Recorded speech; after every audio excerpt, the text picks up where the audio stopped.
What if I told you that the most scrutinized moment in Harry and Meghan's relationship wasn't about love at all? It was about power. When Meghan approached Harry at the podium and tapped his back, causing his momentary freeze, she wasn't just interrupting a speech.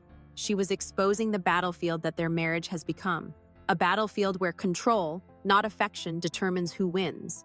And the prize isn't happiness. It's something far more valuable in today's world: influence. To understand what's really happening, we need to look beyond the fairy tale veneer that once captivated the world. This isn't about a prince and his bride. This is about a strategic game where Harry and Meghan aren't just partners. They're opposing forces locked in a high-stakes negotiation over power, legacy, and control. The real battlefield isn't their public appearances. It's behind closed doors where every decision becomes a power play. What causes to champion? Who speaks first? Which narrative gets priority? Their marriage isn't just a relationship. It's a brand, a business empire, a political statement. When you understand this, you see the truth. Their union isn't failing because love disappeared. It's transforming because the power dynamic has shifted. Industry analysts confirm that their Netflix deals, Spotify contracts, and foundation work all hinge on one critical asset: their united front. But that unity is precisely what's being renegotiated, not with lawyers, but with calculated moves on the public stage. The catalyst wasn't the tap itself. The catalyst was Harry's response, that momentary freeze, that flicker of resistance. For years, Harry played his role perfectly, the supportive husband who abandoned his royal heritage for love. His strategy was clear: surrender power to gain freedom. Meghan's was equally deliberate: leverage Harry's royal connection to build a global platform neither could achieve alone. This worked flawlessly until Harry made a critical miscalculation. He believed surrendering his royal identity would lead to liberation. Instead, he traded one institution's control for another. Palace protocols were replaced with brand management. Royal duties became content schedules, and the microscope only intensified. Former royal correspondent James Davidson notes, Harry didn't escape the monarchy. He simply changed kingdoms. And in this new realm, Meghan holds the institutional knowledge. This power imbalance wasn't problematic when their goals aligned, but sources close to Harry reveal he's recognizing a brutal truth. He's weaponized his own heritage against himself. The brilliance of Meghan's strategy wasn't commanding control. It was creating a situation where Harry voluntarily surrendered it. Every time he stepped back to let her lead, every time he deferred to her experience in entertainment and media, he wasn't just being supportive. He was transferring power, brick by brick, until the foundation of their relationship transformed from equal partnership to strategic alliance with increasingly divergent objectives. As this power shift accelerated, so did the unintended consequences. What looks like random friction to outsiders actually follows a precise pattern of action and reaction. Every time Harry retreats to therapy sessions, insiders report he returns with renewed boundaries. Every time Meghan launches a new initiative, observers note Harry's participation grows more measured, more hesitant. This isn't marital discord, it's strategic repositioning. The cruel irony is that the institution they fled is witnessing their struggle with calculated patience. Royal watchers observe that the palace's response hasn't been retribution, but strategic silence. They're playing the long game, explains royal historian Elizabeth Harrington. Every crack in the Sussex brand validates their original position. Meanwhile, media organizations aren't just reporting on their relationship. They're weaponizing every gesture, every glance, every micro-expression. The tap moment wasn't just viral because it was awkward. It resonated because it confirmed what the algorithm already knew would generate engagement. Conflict sells better than harmony. What transformed whispers into crisis was Harry's emerging realization. The freedom he sought might require another radical step: reclaiming agency within his marriage. Sources say he's quietly building independent ventures, reconnecting with former allies, and carving out space that isn't contingent on Meghan's approval. Meghan, always the strategic thinker, recognizes the threat this poses to their collective leverage. Every solo project diminishes their united market value. Every independent appearance weakens their negotiating position with studios and sponsors. What appears to be controlling behavior is actually brand protection, the calculated preservation of their most valuable asset, their unified narrative. The culmination wasn't a dramatic confrontation, but something far more devastating: the realization by both parties that their objectives may no longer align. Industry insiders report that behind closed doors, the discussions aren't about emotion, but allocation. Who controls which aspect of their shared brand? Who gets final approval on which projects? Whose priorities take precedence? The stakes couldn't be higher. Celebrity brand strategist Marcus Chen explains, their individual value is directly tied to their unified brand. Separation wouldn't just end a marriage. It would devalue a global enterprise worth hundreds of millions. This explains why the tension manifests not in explosive arguments, but in subtle power moves. When Harry freezes at Meghan's tap, he's not just startled, he's momentarily resisting. When Meghan interjects during his speeches, she's not just eager to contribute, she's reasserting control over their narrative. What makes this psychological warfare so effective is its plausible deniability. Each move can be interpreted as innocent, each response as coincidental. But pattern recognition reveals the truth. This is a sophisticated game of positional advantage where public perception is the ultimate battlefield.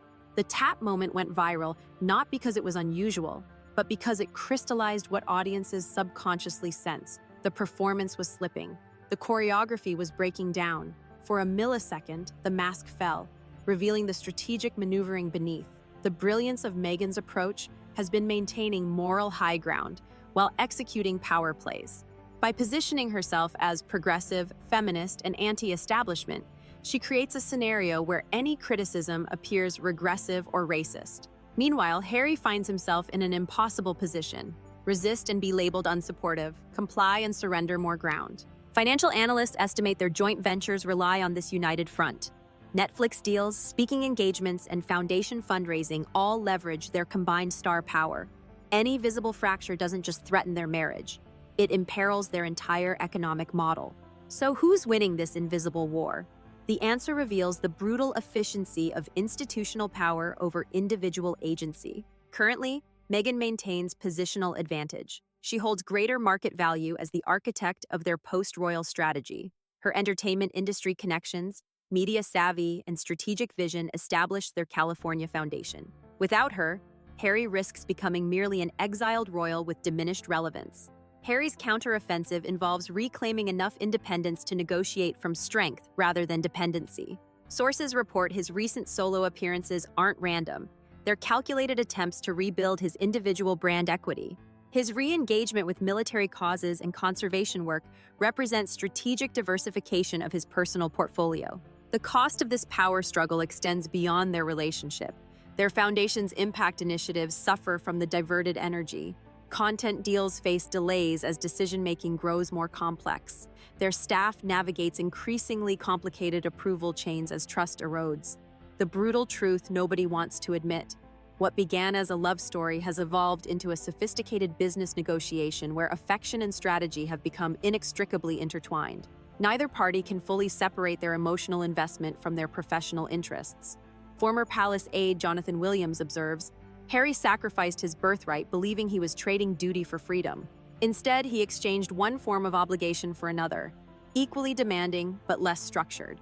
The institution he fled operated on clear protocols developed over centuries. The celebrity industrial complex he entered follows market forces that shift with brutal unpredictability. Meghan's strategic advantage stems from her lifetime navigating this terrain, while Harry's institutional training prepared him for a different kind of power, one based on tradition rather than relevance, permanence rather than virality. The ripple effects of their power struggle extend far beyond their personal sphere. Their negotiation creates a template that other high-profile couples will study and replicate. When two personal brands merge, how do you maintain individual leverage? When public perception drives market value, how do you renegotiate terms without damaging the collective asset? We'll see this strategy again whenever power couples face diverging objectives. The lessons are already being implemented by political partners, business collaborators, and entertainment duos who understand that public unity and private negotiation often follow different rulebooks. What's most fascinating is how this reshapes the future of institutional power itself. The monarchy Harry fled operates on the assumption that the institution transcends the individual. But Harry and Meghan's struggle demonstrates how modern influence works in reverse. Individual leverage now challenges institutional permanence. Media organizations have adapted their coverage accordingly. Notice how reporting has shifted from treating them as a unified entity, the Sussexes, to increasingly separating their activities and intentions. This isn't coincidental. It reflects the market's recognition of their evolving power dynamic. The palace watches this unfold with institutional patience, understanding something Harry didn't when he left. Freedom from the institution doesn't mean freedom from power struggles. It simply changes the battlefield and the rules of engagement. Their strategic patience stands in stark contrast to Harry and Meghan's tactical urgency, revealing the fundamental difference between institutional thinking measured in decades and individual ambition measured in news cycles. When you see power couples navigating public life together, remember, what appears to be harmony often conceals sophisticated negotiation. The same dynamics playing out between Harry and Meghan exist in every relationship where individual and collective interests must be balanced. In your own life, when you enter partnerships, romantic, business, or creative, understand that power imbalances aren't flaws, but features requiring constant recalibration. The person who appears to lead may simply be executing a more visible function in a complex system. The wisdom here isn't about choosing sides or predicting outcomes. It's recognizing that power and connection operate by rules few acknowledge openly. Real influence isn't exercised through commands, but through strategic positioning that makes certain outcomes inevitable. Harry and Meghan's struggle isn't about villains or victims. It's about two skilled players navigating a game where the rules keep changing, where institutional forces clash with individual ambition, and where the most powerful moves aren't the visible ones, but the calculations that happen before anyone's watching.